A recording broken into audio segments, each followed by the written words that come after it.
ॐ देवी प्रपन्नार्तिहरे प्रसीद प्रसीद मातरि जगतोऽखिलस्य प्रसीद विश्वेश्वरि पाहि विश्वं त्वमीश्वरी देवी चराचरस्य। नमो देव्यै महादेव्यै शिवायै सततं नमः। नमः प्रकृत्यै भद्रायै नियता प्रणता कालिके कृष्णरूपाय राधारूप शिवाय च सर्वक्लेश विनाशाय श्रीकृष्णाय वयं नुमः। मेरे प्यारे भक्तों, माँ की बहुत बड़ी असीम कृपा है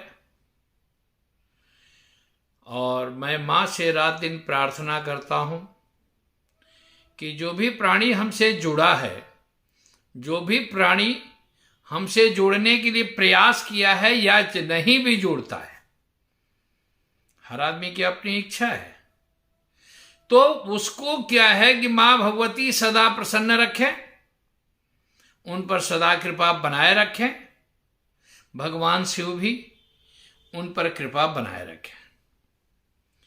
क्योंकि आज तुलसी दिवस है, तुलसी जयंती है, तो खास करके आज के दिन हर प्राणी जो भी सनातनी है, आज दिन सोमवार है, भगवान शिव का भी दिन है और चंद्रमा जो है उनके मस्तक पर इसलिए है भगवान शिव के कि आज के दिन तुलसी के वृक्ष के नीचे जो आदमी दीपक जलाता है, ऐसे सभी सुहागन औरतों को चाहिए कि तुलसी के नीचे जो है सो दीपक जलाए, लेकिन खास करके सोमवार के दिन जरूर जलाना चाहिए, क्योंकि वहां अगर जलाते हैं तो आपके घर में बरकत बना रहता है। जिस प्राणी के घर में अर्थोपार्जन है, घर में सुकून नहीं है, शांति नहीं है, जीवन में सब कुछ होने के बावजूद भी आप असंतुष्ट हैं, तो सोमवार के दिन दीपक जरूर जलाएं तुलसी के नीचे। साथ में अगर हो सके तो मैं आगे भी कह चुका हूं कि शनिवार को या रविवार को जो ब्राह्मण बंधु हैं,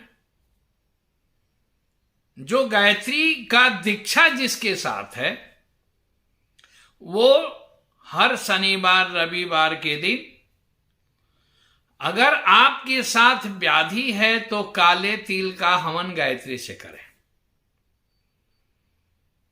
नहीं तो बुद्धि के विकास के लिए चाहिए तो बुद्धि के विकास के लिए खास करके गाय का घी का हवन करें गायत्री से। क्योंकि जीवन का जिंदगी में जो दुख आपके पास क्यों आता है, उसके लिए सबसे बड़ी जानकारी यह है कि आप अपने माता पिता का पैर छूइए। क्यों? कि माता के चरण में सभी देवी देवताओं का वास है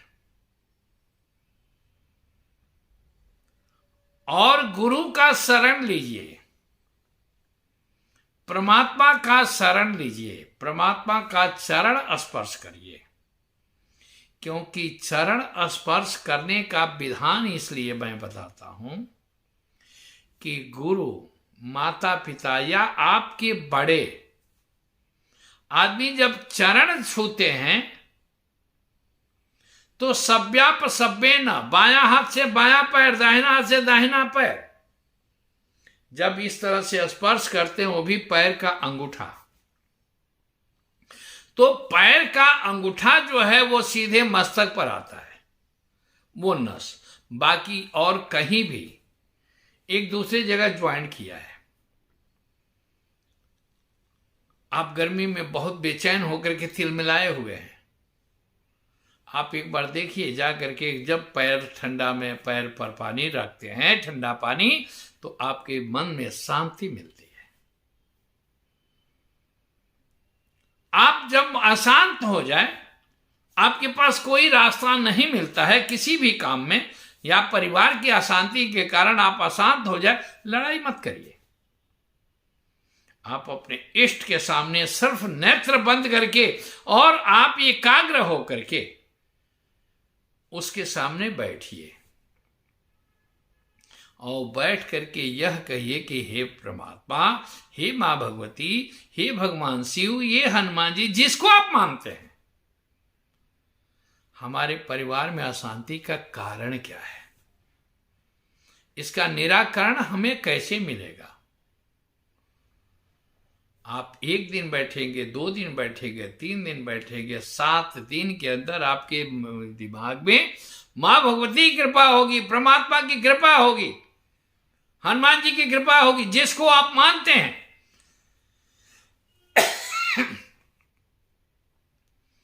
आपका जो इष्ट है वो आपको जरूर ज्ञान देगा। कहीं किराए पर नहीं लेना है। मैं बार बार कहता हूं कि काहू न काहू कर सुख दुख दाता, निज कर कर्म भोग सुंतराता। अपने कर्म को ही लेकर के हम अपने परिवार में अशांति बनाते हैं, हम अपने परिवार में सुख होते हैं या दुख होता है। लेकिन एक और चीज, आप उस दुख को परमात्मा का जब उपहार मान लेंगे, परमात्मा का वरदान मांग लेंगे, तो उस दुख से दुखी नहीं होंगे। क्योंकि जब आप किसी को दुखी करोगे तो तुम्हें भी दुखी होना पड़ेगा। आप किसी का धन ले लोगे तो कहीं ना कहीं देना पड़ेगा। कल एक आदमी आए थे हमारे पास, हमने इस बात का चर्चा चलाया। उनका प्रश्न था कि महाराज कैसे क्या होता है। तो देखिए, जब आप पूर्व जन्म में किसी का धन लेकर के हड़प लेते हैं, यह भृगु संहिता का कथन है, मेरा कथन नहीं है। वह व्यक्ति आपका छोटा भाई या जो है सो आपका पुत्र बन करके आता है, क्योंकि आपसे जब तक लेना है तब तक तो लेता है, जब देने की बारी आएगी तो वो आपको छोड़ देता है। बहाना बन जाता है कि भाई छोटे भाई की पत्नी आ गई या बहू आ गई, हमारे बेटे को लेकर के चली गई। आप एक चीज, इसका रीजन देखिए, आप अपने बच्चे को संस्कार नहीं दे रहे हैं, क्योंकि आप अपने बच्चे को जब संस्कार देंगे तभी वो आपके साथ रहेगा। आप जितना ही मॉडर्न युग में ले जाते हैं, जितना ही बनावटी सजावटी आप जीवन में जिएंगे, उतना ही आपको दुख होगा। जमीन पर जीना जब शुरू करेंगे, हकीकत में जीना शुरू करेंगे, तो आपके पास कोई तकलीफ नहीं होगी। ये परमात्मा का देन है, ये हमारा और दूसरे का कथन नहीं है, ये ऋषियों का, मनीषियों का कथन है।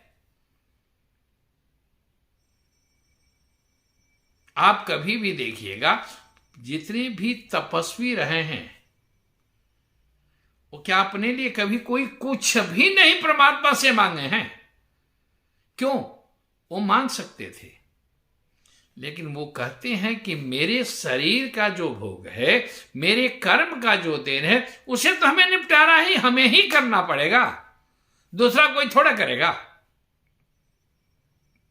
क्योंकि अगर आपके पास व्याधि है, आपके पास रोग है, तो औषधि आपको ही खाना पड़ेगा। दूसरा कोई औषधि खाएगा तो आपको फल नहीं मिलेगा।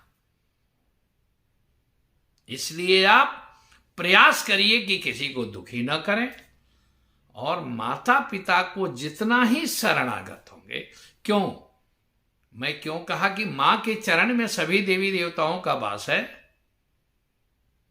क्योंकि आपको वह मां 9 महीना तक आपको अपने पेट में लेकर के, गर्भ में लेकर के ढोई है।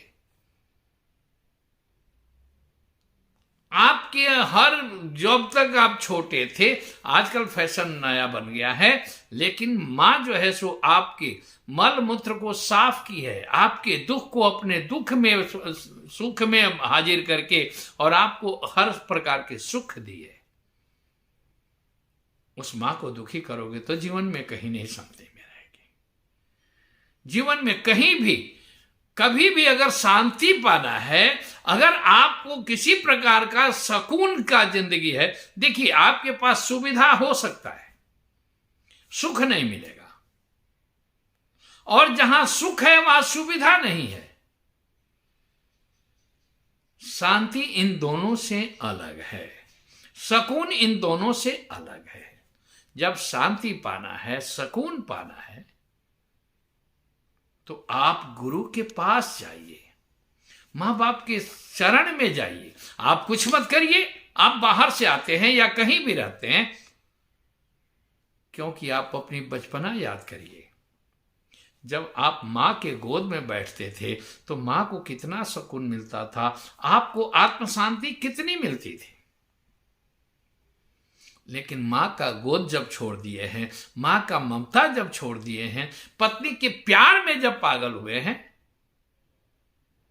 बाहर के आडंबर में जब आप खोने लगे हैं, तो वो सुकून और शांति आपके दिमाग से, आपके से दूर होने लगा है।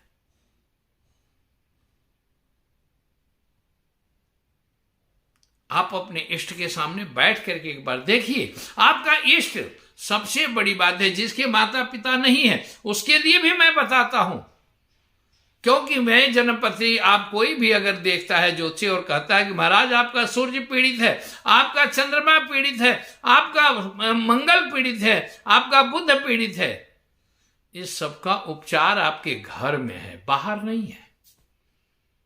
कलयुग में दान देना और नाम लेना ये तो प्रधान है ही।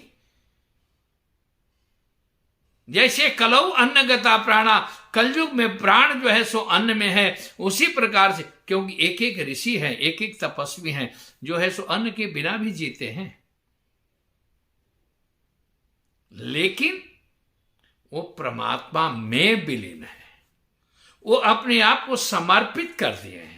और परमात्मा को जब आप समर्पित कर देंगे, आप अपने इष्ट को समर्पित कर देंगे, तो आपका इष्ट आपका रक्षक बन करके आपके इर्द गिर्द रहता है।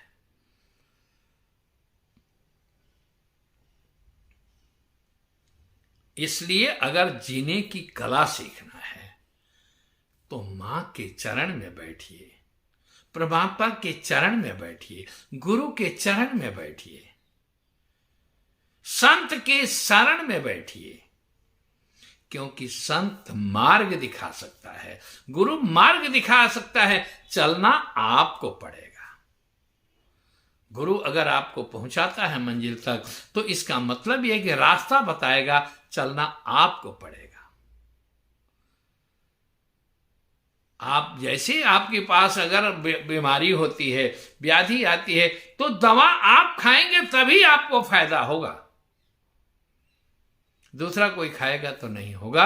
इसलिए आप परमात्मा का शरण, गुरु का चरण, माता पिता का चरण आप ध्यान में लेकर के चलें। आपको कभी भी किसी प्रकार की असुविधा नहीं होगी, आपको किसी प्रकार का कोई दिक्कत नहीं होगा, आपकी किसी प्रकार का कष्ट नहीं होगा।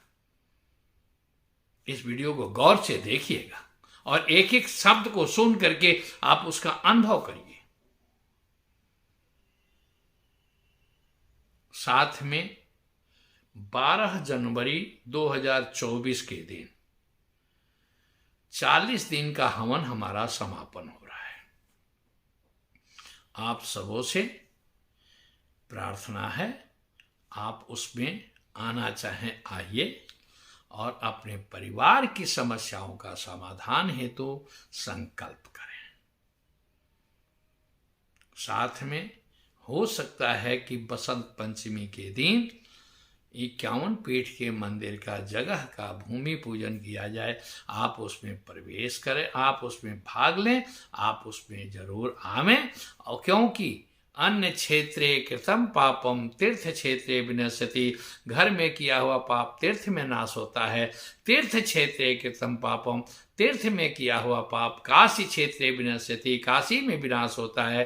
काशी क्षेत्रे कृतम पापम, काशी में किया हुआ पाप हरि क्षेत्रे विनश्यति, हरिद्वार में विनाश होता है। इसलिए आप हरिद्वार में जरूर आवें। सिद्ध नागार्जुन भवन में आपका जो है सो यह यज्ञ का समाप्ति है। 40 दिन तक हवन चला है और 40वें दिन 12 तारीख को पूर्ण होगा हवन और उस रोज पूर्णाहुति की जाएगी। आगे का रूपरेखा तैयार किया जाएगा। आप सब उसमें पधारें, माँ भगवती का आशीर्वाद लें और आगे की रूपरेखा में माँ भगवती की कृपा प्राप्त करें।